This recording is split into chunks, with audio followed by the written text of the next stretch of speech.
εξασφαλίσει ένα μικρό απόσπασμα της συνέντευξης που θα παρακολουθήσουμε. Πότε θα τη δούμε, Βένια μου? Την Τρίτη.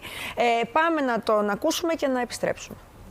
Το να λες και την αλήθεια δεν είναι κακό, αλλά όταν λες πράγματα που δεν ισχύουν και προσπαθείς να δημιουργήσεις εντυπώσεις, τι να σου πω, για μένα ανήθικο. Η σχέση με τον μπαμπά, πώς ήτανε?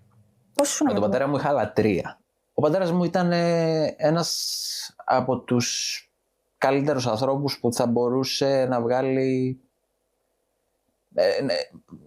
Τι να σου πω, ο πλανήτης ολόκληρος. Λένε για το πόσο καλός και δοτικός άνθρωπος ήταν, πόσο φιλότιμος, πόσο βοηθούσε τον κόσμο το φτωχό. Εμένα η μητέρα μου και τον πατέρα μου τυπικά δεν πήραν διαζυγείο ποτέ.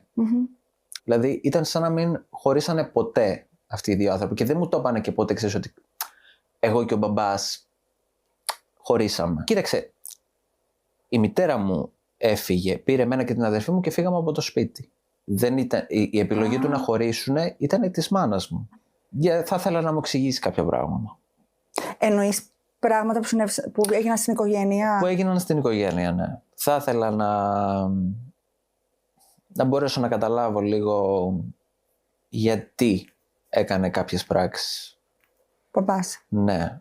Δηλαδή κάποια πράγματα που έχει κάνει στο παρελθόν με έχουν στεναχωρήσει. Ξέρεις, η μάνα μου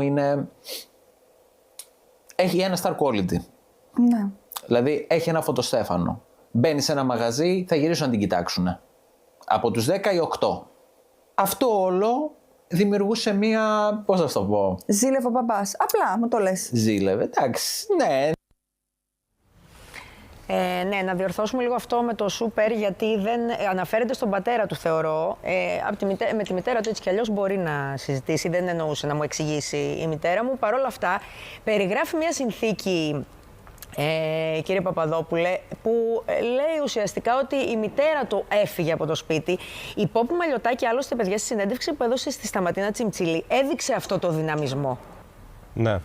Και η ίδια είπε, γιατί εγώ θεωρώ ότι δεν αμφισβήτησε επί της ουσίας αυτό που λέει η Αγγελική. Είπε όμως ότι εγώ δεν το έχω δει και δεν μπορώ να πάρω θέση σε αυτό και ότι αν σε μένα τολμούσε, κάπως έτσι το τοποθέτησε, ότι εγώ δεν έχω αφήσει αυτό το περιθώριο, που αυτό είναι πάρα πολύ λεπτό, είναι αυτό που συζητάμε πάντα.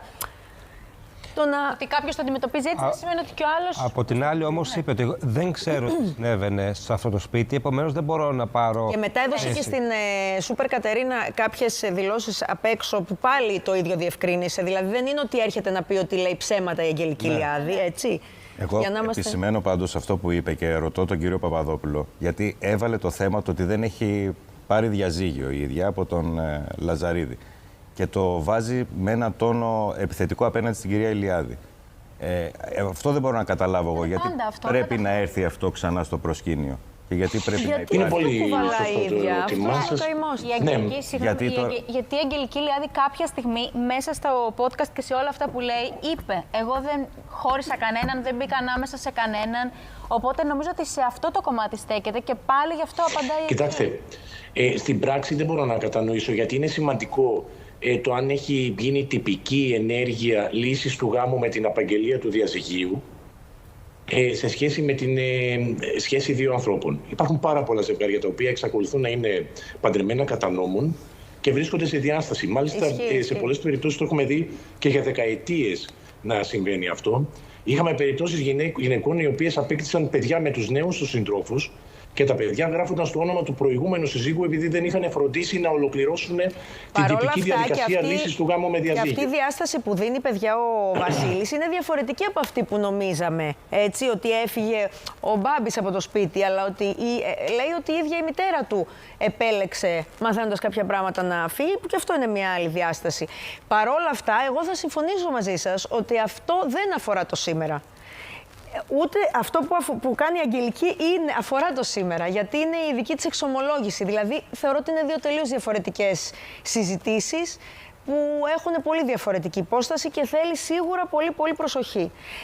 Από εδώ και πέρα, κύριε Παπαδόπουλε, έχει κάποια βήματα προγραμματίσει η Αγγελική Ηλιάδη από τη δική της πλευρά ή είστε σε αναμονή να δείτε πώς η άλλη πλευρά θα δράσει όπως έχει προαναγγείλει και μετά να κάνει? Αξιολογούμε πολύ προσεκτικά κάποιες δημόσιες δηλώσεις